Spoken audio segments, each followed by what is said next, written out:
ดีความที่หัวใจบ่เต้น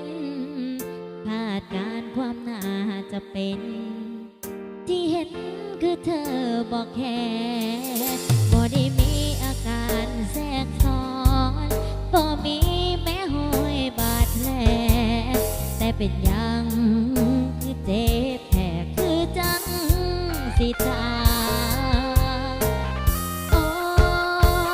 ยสมองเบลอเมื่อเธอบอกว่าเลิกกันอาการโคม่ากระทันหันเขาคันหัวใจวายบ่โดนก็ตายบ่นั้นก็คงสิ้นใจสิมีชีวิตต่อไปแบบใดคงขาดใจเมื่อบ่มีเธอ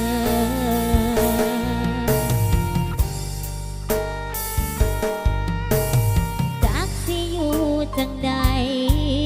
ชีวิตอ้ายจังสิรอดสายใจอย่าเฝ้าถอดรอก่อนคือว่าขอกันเจ้าสิไปกับเขาหูดีความหักสิพังแต่เป็นยังบ่รู้โตนกันสั่งกันแท้บ่สมองเบลอเมื่อเธอบอกว่าเลิกกันอาการโคม่ากระทันหันเขาคันหัวใจวายบ่โดนก็ตายบ่นั้นก็คงสิ้นใจสิมีชีวิตต่อไปแบบใดคงขาดใจเมื่อบ่มีเธอ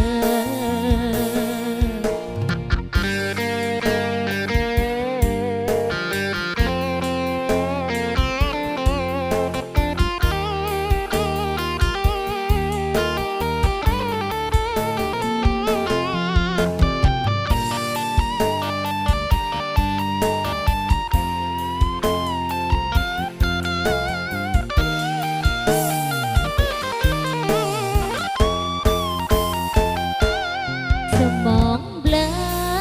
เมื่อเธอบอกว่าเลิกกันอาการโคม่ากระทันหันเขาคันหัวใจวายบ่โดนก็ตายบ่นั้นก็คงสิ้นใจสิมีชีวิตต่อไปแบบใดคงขาดใจเมื่อบ่มีเธอ